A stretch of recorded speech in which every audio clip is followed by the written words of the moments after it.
যে আমরা এই গঠনগুলোর সাথে চট্টগ্রাম বোর্ড 19 এবং যশোর বোর্ড 24টা সম্পূর্ণ করব। আচ্ছা, এখন খেয়াল করেন, এখানে কিছু গঠন দেওয়া আছে, হয়তোবা বোর্ডে দেখতেছেন অনেকগুলো লেখা, তাই না? অনেকগুলো লেখা না? অ্যাকচুয়ালি দেখেন, আপনি যদি কোনো একটা ক্যালকুলেশন করেন অবশ্যই তার সূত্র বা ফর্মুলা ইউজ করেন, ঠিক আছে? তো যখন সূত্র বা ফর্মুলাটা যখন আপনার জানা থাকবে তখন সেই ক্যালকুলেশনটা খুব হার্ড হবে না ইচ্ছে হবে, ঠিক আছে?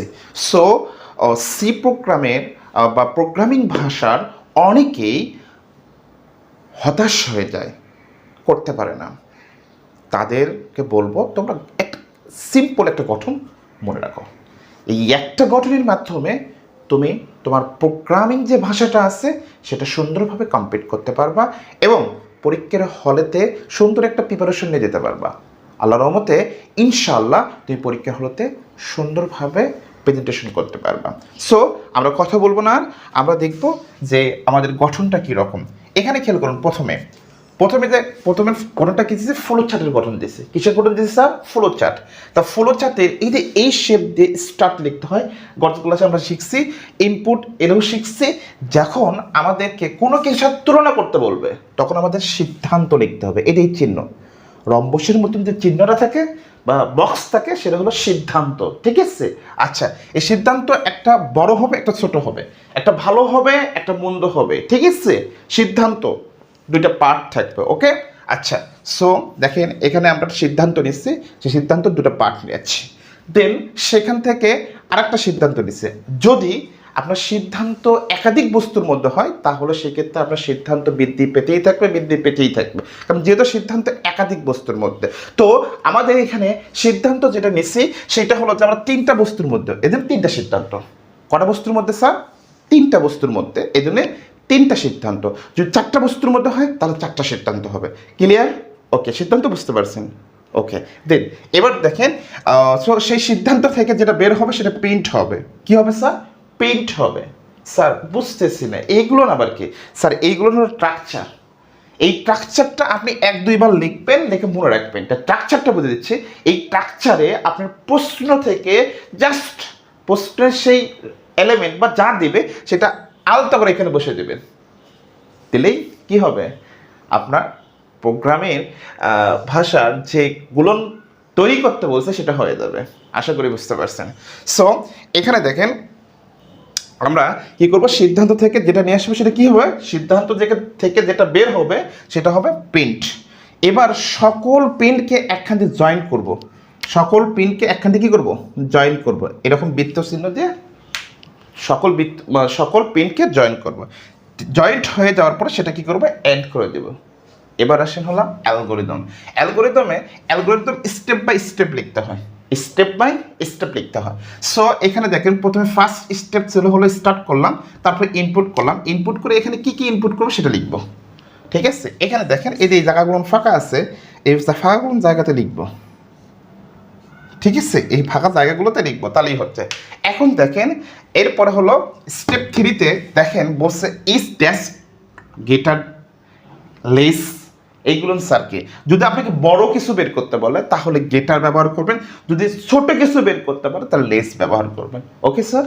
আচ্ছা, মানে তুলনা করতেছেন, সেটা তুলনা কি বড় ছোট দিয়ে করতেছেন নাকি আদার্স কোনো কিছু দিয়ে করতেছেন সেটা আপনাকে এখানে কি করতে হবে, লিখতে হবে। আমরা এটা পুরো প্রোগ্রামটা ইংলিশে ব্যবহার করছি, ইংলিশ ভাষায় ব্যবহার করছি, আপনি চাইলে বাংলা ব্যবহার করতে পারেন। ওকে, এরপরে দেখেন এখান থেকে যেটা আপনি ইনপুট করতে চান, অর্থাৎ যেটা আপনি বেছে নিলেন, যেটা আপনি বের হয়ে গেল সেটা আপনি কি হবে, প্রিন্ট হবে। আর যেটা বের হলো না সেটা নোতে বসে দেবেন। ক্লিয়ার?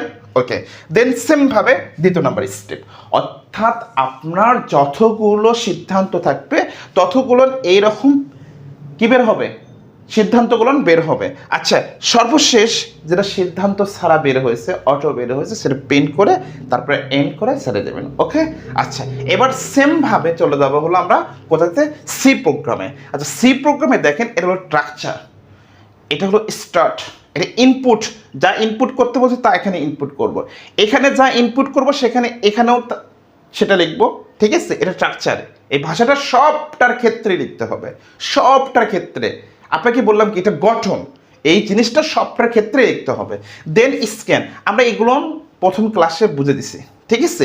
আচ্ছা, এরপর আপনাদের সিদ্ধান্ত লিখতে হবে। এখন সেই সিদ্ধান্ত আপনি বড় চিহ্ন বের করতেছেন না ছোট চিহ্ন বের করতেছেন, এই দুটোর মধ্যে যে কোনো একটা বের করতে হবে। সেই বড়টা কি সেটা এখানে লিখতে হবে, ঠিক আছে? এরপর আবার যে কোনো আরেকটা সিদ্ধান্ত, পরের সিদ্ধান্তে যাব, তখন এদের পরের সিদ্ধান্ত, ঠিক আছে?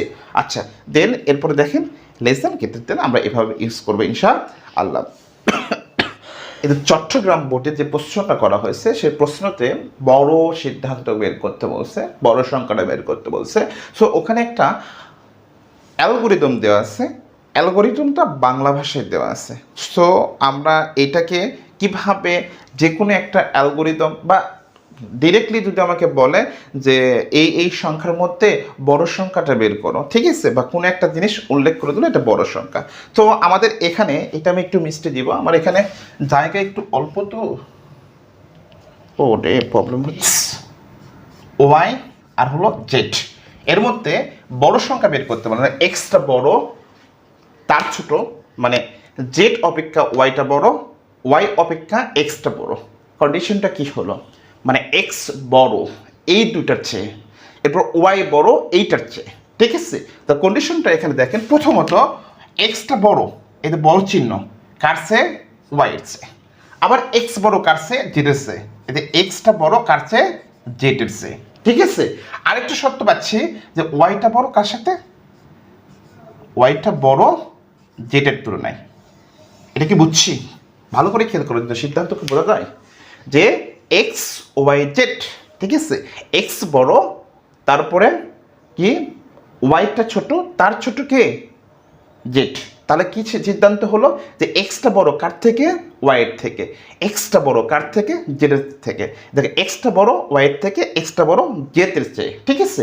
দেন এরপর ওয়াইটা বড় কার থেকে, জেডের চেয়ে, যে ওয়াইটা বড় জেডের চেয়ে, ঠিক আছে? আচ্ছা, বড় ছোটের জন্য আপনারা জানেন, সমস্যা নাই। তাদের অসুবিধা হয় তারা অবশ্যই কমেন্ট বক্সে জানিয়ে দেবেন যে বড় ছোট চিনতে খুব অসুবিধা হচ্ছে, তাহলে তাদেরকে একটা ছোট্ট সিক্রেট বুদ্ধি শিখে দেবো ইনশাআল্লাহ, বড় ছোট কোনো প্রবলেম হবে না। আচ্ছা, এখন আমরা এইটা দিয়ে এই যশোর বোর্ড 19 দিয়ে আমরা ক্যালকুলেশনটা করব, মানে এটা কমপ্লিট করব। তো এখন দেখেন তো এখানে কি কি আছে, এক্স ওয়াই জেড, ঠিক আছে? তো আমরা এই এক্স ওয়াই জেড এখানে ইনপুট করব। এই যে ইনপুটের জায়গাতে খালি শুধুমাত্র এক্স ওয়াই জেড ইনপুট করব। এই যে এক্স ওয়াই জেড, দেখছেন ফ্লো চার্টের একটা অংশ শেষ হয়ে গেল। দেন আমাদের সিদ্ধান্ত কি, আমাদের প্রথম সিদ্ধান্ত ছিল হলো যে এক্সটা বড় ওয়াইয়ের থেকে। তাহলে প্রথম সিদ্ধান্ত, এটা প্রথম যে সিদ্ধান্ত আছে না, এই সিদ্ধান্তে লিখবো হলো এক্সটা বড় কার চেয়ে, ওয়াইয়ের চেয়ে, ঠিক আছে? আচ্ছা, এবার দ্বিতীয় যে সিদ্ধান্ত আছে সে দ্বিতীয় সিদ্ধান্তের মধ্যে প্রবেশ করে দেব। এইটা দ্বিতীয় সিদ্ধান্ত কি ছিল, এক্সটা বড় জেডের চেয়ে, ঠিক আছে? এবার তৃতীয় নম্বর সিদ্ধান্ত কি ছিল, ওয়াইটা বড় জেডের চেয়ে। এইটা হলো ওয়াইটা বড় কার চেয়ে, জেডের চেয়ে। যদি আপনি সিদ্ধান্ত এলোমেলো করে লেখেন কোনো সমস্যা নেই, কোনো সমস্যা নেই, ঠিক আছে? আচ্ছা, এখন দেখেন তো আমরা তো বড় ছোট লিখছি, এখান থেকে খেয়াল করেন, ভালো করে খেয়াল করেন, কে বড় এখানে স্যার, এখানে কে বড়, ওয়াইটা বড় না? তাহলে ওয়াইটা বড়, তা ওয়াইটা আগে প্রিন্ট হয়ে যাবে, ওয়াইটা এসে পিন হয়ে যাবে। আচ্ছা, ছোটটা কে ছিল, ছোট কে ছিল, জেড, তা জেড নোতে পিন হয়ে যাবে। ওকে স্যার, এবার দেখেন এই সিদ্ধান্তে আসেন, এই সিদ্ধান্তে বড়টাকে বলে এক্স, তাহলে আপনি কি করবেন, এক্সটা এসে প্রিন্ট করে দেবেন। ছোটটাকে জেড, এটা জেডটা নোটে প্রিন্ট করে দেবেন। ক্লিয়ার? দেখেন হয়ে গেছে, এটা শেষ। কি বুঝলেন? কঠিন কিছু? আপনাকে কোশ্চেনটা দেখতে হবে, কোশ্চেনটা বুঝতে হবে, ঠিক আছে? তুলনা করতে বলছে, কয়টা তুলনা করতে বলছে, 3টা, 2টা, 5টা, ঠিক আছে? সে তুলনাটা এই গঠনে আপনি কনভার্ট করে দেবেন, গঠনের মানগুলো বসে দেবেন, যে সমগুলো দেবে, তাহলে আপনার ফ্লো চার্টটা কমপ্লিট হয়ে যাবে। খুব সহজ, কিন্তু অনেকেই এই জিনিসগুলো খুব কঠিন করে ফেলতেছে, হার্ড করে ফেলতেছে, ঠিক আছে? তো এটা এত হার্ড না, তুমি এটা করো, এভাবে করো, তোর ফ্লো চার্ট খুব সহজে হয়ে যাবে। ওকে স্যার, এবার আসো অ্যালগোরিদমে এটা আমি কীভাবে করব, ঠিক আছে? অ্যাকচুয়ালি কী করবো এখন? অ্যালগোরিদম করব। কোন সংখ্যা দিয়ে? এটা এক্স ওয়াই জেড দিয়ে। শর্তগুলো কি ছিল? এই শর্ত, এই তিনটে শর্ত, ঠিক আছে? এই তিনটে শর্ত দিয়ে আমরা কি করব? অ্যালগোরিদম করব। তো অ্যালগোরিদমের স্ট্রাকচারটা আমাদের জানা আছে, এই স্ট্রাকচারে শুধুমাত্র বসে দিব, তাহলে আমাদের অ্যালগোরিদম কমপ্লিট হয়ে যাবে। যেহেতু আমাদের গেটার দেন ব্যবহার করতে বলছে, মানে সরি বড় বের করতে বলছে, বড় মানে হলো গেটার দেন বা ম্যাক্সিমাম, ঠিক আছে? ম্যাক্স শব্দটা ব্যবহার করতে পারেন আপনারা অনেক প্রশ্নতে। যেমন এটাতে যশোর বোর্ড 24 সালে যেটা ছিল সেটা হলো ম্যাক্সে ব্যবহার করা ছিল। তো আপনি বড় ক্ষেত্রে ম্যাক্স ব্যবহার করতে পারেন, গেটার দেন ব্যবহার করতে পারেন, ইচ্ছা গেটার বা গেটেস্ট ব্যবহার করতে পারেন। ওকে, এখন দেখেন, খেয়াল করেন, তো এটার ক্ষেত্রে আমরা অ্যালগোরিদমের ক্ষেত্রে কি করবো? এই অ্যালগোরিদম তো আমাদের কাছে ইনপুট কি কি সেটাকে তুলে নেব। প্রথমে ইনপুটটা দিতে হবে। ইনপুটটা কি ছিল? X Y Z. তো আমরা কি করব? এক্স ওয়াই জেড বসে দেব। ক্লিয়ার? ক্লিয়ার তো? ওকে, দেন স্টেপ 3-তে এতে এইগুলো কি করব? তো আমাদের তো বড় বের করতে বলছে, তো আমরা গেটার কি ব্যবহার করব? গিটার। তো লেস আমাদের ব্যবহার করতে হচ্ছে না, এটা তোমার স্ট্রাকচার ছিল, এই জন্য স্ট্রাকচারে জুটাই দিয়েছিলাম। তোমার কোনটা ব্যবহার করতে হবে সেটা তুমি ব্যবহার করবে। ওকে, যদি তোমার কাছে লেস থাকতো, সরি ছোট থাকতো, তাহলে ছোট বের করতে বলতো, তাহলে এখানে লেস ব্যবহার করতে পারো। যদি তোমাকে ছোট বের করতে বলতো, তাহলে মিনিমাম ব্যবহার করতে পারতো। ক্লিয়ার? ওকে, আচ্ছা, এখন তোমার কাছে কি কি সংখ্যা আছে? তো এখানে বড় কি হচ্ছে স্যার? প্রথমে এক্সটা বড় হচ্ছে। ওকে, আমরা এক্সটা বড় বের করে নেব। তো আমাদের কাছে বড় হলো এক্স, এই হলো এক্স। এখন বিষয়টা হলো যে এই দুই শূন্যস্থানে কি লিখবো? বাকি কোন শব্দগুলো আছে? এক্সটা তুমি বড় বলছো, এখন বাকি কোন শব্দ আছে? Y Z. তো তুমি কি করবা? এই ওয়াই জেড এখানে বসে দেবা, এই হলো ওয়াই জেড। তাহলে কি বোঝালো? এই এক্সটা বড় কার চেয়ে? ওয়াই জেডের চেয়ে। কত বুঝতে পারছি? ওয়াই জেডের চেয়ে এক্সটা কি বড়। একটা কথা কিন্তু শেষ হয়েছে যে ওয়াই জেডের চেয়ে, একসাথে কিন্তু শেষ হয় ওয়াই জেডের চেয়ে, যে ওয়াই এবং মানে ওয়াই এবং জেডের চেয়ে কি বড়? এক্সটা বড়। ক্লিয়ার? আচ্ছা, এই লেখা কি বোঝা যায়? লেখা কি বোঝা যায়? আমি দেখতেছি যে যে আমার ক্যামেরাটা পড়ে যায় নাকি, মানে একটু আলতোভাবে আঁকছি তো আজকে, একটু প্রবলেম। ওকে, বুঝতে পারছেন স্যার? খেয়াল করেন যে এক্সটা বড় কার চেয়ে? এই এক্স বড় ওয়াই জেডের চেয়ে। ক্লিয়ার? আচ্ছা, এবার এটা কন্ডিশন শেষ হয়ে গেছে। তো যাকে বড় করছে সে প্রিন্ট হয়ে যাবে, ঠিক আছে? যাকে বড় করছে সে কি হয়ে যাবে? প্রিন্ট হয়ে যাবে। তো প্রিন্টটা কি হলো? এক্স হলো। তো নো, এটি কোনো কিছু না লিখলেও চলে স্যার। আর যদি আপনি লিখতে চান তাহলে এখানে ওয়াই এবং জেড নো হয়ে গেছে, মানে প্রিন্ট হয় নাই এখনো। আচ্ছা, তো এবার যাবো দ্বিতীয় নম্বর স্টেপে। দ্বিতীয় নম্বর স্টেপে দেখো আমার কিন্তু এই দুটো কিন্তু হয়ে গেছে, এই দুটো কিন্তু হয়ে গেছে, এই দুটো কিন্তু হয়ে গেছে। এখন কে বড় থাকলো বলুন তো? ওয়াইটা বড় থাকলো, ঠিক আছে? কি বড় থাকলো? ওয়াই বড় থাকলো। তো আমরা কি করব? ওয়াইটা এখানে লিখবো যে ওয়াই বড়, ওয়াই বড়, ঠিক আছে? এখন ওয়াই বড়, ওয়াইটা বড় সংখ্যাটা লিখছি, লেখার পরে এখন এইগুলোর ভিতরে কি লিখবো? এখন দেখেন ভালো করে খেলবো, ওয়াইটা বড় শুধুমাত্র জেটের চেয়ে, আর কারো চেয়ে বড় বলে না, তা শুধুমাত্র জেট লিখবো এখানে, যে ওয়াইটা বড় কার চেয়ে? জেটের চেয়ে। ওয়াইটা বড় কার চেয়ে? জেটের চেয়ে, ঠিক আছে? তাহলে অতিরিক্ত আর কিছু লিখতে হচ্ছে না। যদি ওয়াইটা হয়ে গেছে তাহলে পিনটা কি হবে? ওয়াইটা পিন হবে। তো আমরা ওয়াইটা পিন করে দেবো, ওয়াইটা পিন করে দেবো। এই তো ওয়াইটা আমরা কি করে দিলাম? পিন করে দিলাম। ক্লিয়ার? আচ্ছা, এবার দেখেন নোতে আমাদের কোনো কিছু লিখতে হচ্ছে না, নোতে আমাদের কোনো কিছু লিখতে হচ্ছে না। আচ্ছা, নোতে আমাদের কোনো কিছু লিখতে হচ্ছে না, একটু মার্কার ডিস্টার্ব করতেছে আজকে। দেন প্রিন্ট, দেখেন স্যার আমরা পিন কি কি করছি? এক্স করছে, ওয়াই করছে। দেখেন এখানে পিন এক্স করছি, ওয়াই করছে, কিন্তু জেড কি এখনো প্রিন্ট হয়েছে না। এই যে লাস্টে শেষের দিকে এক্সট্রা যে প্রিন্টটা আছে সেখানে কি প্রিন্ট হবে? যেটা অবশিষ্ট থাকবে সেটা প্রিন্ট হবে। আশা করি বুঝতে পারছেন। ওকে স্যার, দেন আমরা যাব হলো যে এইগুলো দিয়ে যদি আমাদের সি প্রোগ্রাম ব্যবহার করতে বলে স্যার, যে আমাকে বলছে বড় ছোট বের করো বা বড় বের করো, বড় সংখ্যা বের করো, 3টি সংখ্যার মধ্যে থেকে, 4টি সংখ্যার মধ্যে থেকে, 2টি সংখ্যার মধ্যে বড় সংখ্যা বের করো, তখন আমরা কি করব? তখন সেই ক্ষেত্রে আমরা কি করব? সি প্রোগ্রাম বের করতে গেলে তখন আমরা এই স্ট্রাকচারটা ব্যবহার করব। কি ব্যবহার করব? এই স্ট্রাকচারটা ব্যবহার করব। এই স্ট্রাকচারটা ব্যবহার করে কিভাবে আমরা সি প্রোগ্রামটা কমপ্লিট করব চলেন সেটা আমরা দেখে নেব। তো এখানে আমরা ওই শর্তগুলো লিখে দিই। শর্তটা এর আগে মিস্টে দিয়েছিলাম, প্রয়োজনে ওয়াই থেকে বড় এক্সটা আবার জেড থেকে বড়, ঠিক আছে? তো এটা ছিল আমাদের শর্ত, অর্থাৎ এই এক্সটা ওয়াই থেকে বড়, এই এক্সটা জেড থেকে বড়, ঠিক আছে? আর এই ওয়াইটা শুধুমাত্র কার থেকে বড়? জেড থেকে বড়, ঠিক আছে? বড় সংখ্যাটা বের করতে বলছে, বড় অ্যালগোরিদম করতে বলছে বা অ্যালগোরিদমের সি প্রোগ্রাম করতে বলছে, ঠিক আছে? অথবা ফ্লোচার্ট নির্ণয় করতে বলছে। তো আমরা এখন সি প্রোগ্রাম করতেছি যে এই প্রশ্নের সি প্রোগ্রামটা কেমন হবে চলেন দেখে আসে। তো এখানে ইনপুটটা কি করবো? প্রথম এটা স্ট্রাকচার, এটা লিখতে হবে। এরপর আমরা ইনপুট দেবো। কি কি ইনপুট দেবো? বলে X Y Z, X Y Z, এই হলো এক্স ওয়াই, এই হলো জেড। স্যার একটা জিনিস খেয়াল করতে হবে, আপনাকে যে এই চিহ্নটা আপনাকে দিতে হবে বাধ্যতামূলক, সি প্রোগ্রামে এই চিহ্নটা আপনাকে দিতেই হবে। ক্লিয়ার? ওকে।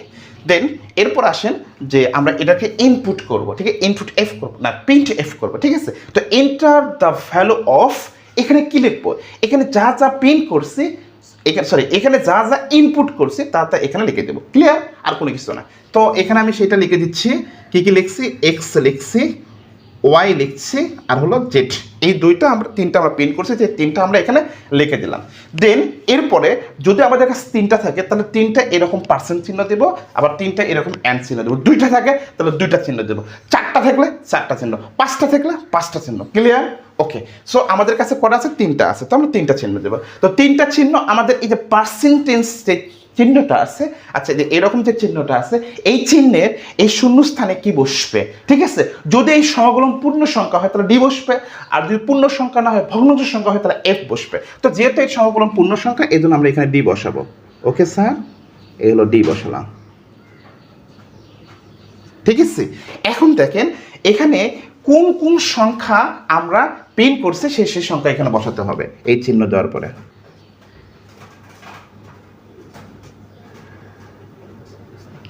ওকে স্যার, আশা করি বুঝতে পারছেন। এই মার্কার খুব ডিস্টার্ব। দেন এখন আমরা কি করব? এখানে শর্তগুলো বসাবো। তো প্রথম শর্ত কি ছিল? যে আমাদের এক্সট্রা প্রিন্ট করব, ঠিক আছে? এক্সট্রা বড়, এই বড় সংখ্যাটা আমরা প্রিন্ট করব। তো এক্সট্রা দুইটা জায়গা থেকে বড়। কয়টা জায়গা থেকে? দুইটা জায়গা থেকে। একটা হলো ওয়াই থেকে বড়, একটা জেড থেকে বড়। এই দুইটা শর্ত এখানে আমরা প্রবেশ করাবো। তো দুইটা শর্ত আমরা এখানে দিয়ে নিই। দুইটা শর্ত কি কি ছিল? একটা হলো X is greater than Y, আরেকটা ছিল হলো X is greater than Z. তো এখান থেকে কি মান বের করব? সবচেয়ে হাইয়েস্ট মান বের করব, হাইয়েস্ট মান বা লার্জেস্ট মান বের করবো, মানে বড় নাম্বারটা বের করব, ঠিক আছে? অথবা আপনি ম্যাক্সিমাম সংখ্যাটা বের করবেন, ঠিক আছে? আচ্ছা, এখন সেই ম্যাক্সিমাম সংখ্যাটা বের করার পরে কোন সংখ্যা থেকে ম্যাক্সিমাম হচ্ছে? বলে এক্স হচ্ছে। এখানে কে হচ্ছে? এক্স। এখানে কে হয়েছে স্যার? এক্স হয়েছে। এখানে কে হয়েছে? এক্স হয়েছে, ঠিক আছে? তো আমরা কি করব? সেই এক্সটা এখানে লিখে দেবো। ক্লিয়ার? আচ্ছা, দেন এরপরে দেখেন এখানে এইটা লিখতে হবে না, লোয়েস্টটা লিখতে হবে না, এটা যেহেতু আমাদের স্ট্রাকচার ছিল এই জন্য সম্পূর্ণটা লিখে দিয়েছিলাম। দেন এবার আছে হলো দ্বিতীয় নম্বর শর্ত। দ্বিতীয় নম্বর শর্ত আমাদের কি আছে? শুধুমাত্র দ্বিতীয় নম্বর শর্তে খেয়াল করেন, দ্বিতীয় নম্বর শর্তে শুধুমাত্র কি আছে? শুধুমাত্র হাইয়েস্টটা আছে, মানে বড় সংখ্যাটা আছে ওয়াই, একটা মাত্র শর্ত আছে। তো আমার দুইটা শর্ত এখানে প্রয়োজন নেই, দুইটা শর্ত এখানে প্রয়োজন নেই, তাহলে আমরা দুইটা লিখবো না, একটাই লিখবো। ক্লিয়ার? আচ্ছা, একটা শর্ত থাকলে একটাই লিখবো। শর্তটা কি ছিল? জেড বড়, মানে জেডের চেয়ে ওয়াইটা বড়। তো আমরা সেই শর্তটা লিখে দিই, এই যে Y is less than Z. এবার আসেন যে এটা যেহেতু হাইয়েস্ট নাম্বার হয়েছে, বড় বুঝাইছে, তারা লার্জেস্ট হবে, লার্জেস্টটা কত হয়েছে? ওয়াই হয়েছে। তো আমরা এখানে কি প্রবেশ করবো? ওয়াই। ওকে। আচ্ছা, এরপরে এখন দেখেন যে এরপরে কোন সংখ্যাটা থাকে? এরপর শুধুমাত্র জেড থাকে। তো আমরা এখানে শুধুমাত্র জেডটাকে প্রিন্ট করে দেবো, যেহেতু এটা হাইয়েস্ট হিসেবেই প্রিন্ট হবে। সো আমরা জেডটাকে প্রিন্ট করবো। এরপরের হাইয়েস্টটা হলো জেড, ঠিক আছে? তো এটা সি প্রোগ্রামটা কমপ্লিট হয়ে গেল। কিছু করছি? আপনি স্ট্রাকচারটা মনে রাখবেন, আর কি আপনাকে দিচ্ছে প্রশ্নতে কি কি সংখ্যা দিচ্ছে সেই সংখ্যাটা গেলে দিয়ে দেবেন। তো ইনশাআল্লাহ আমরা নেক্সট 1-2 দিনের মধ্যে তৃতীয় নাম্বার ক্লাসটা দিয়ে দেবো।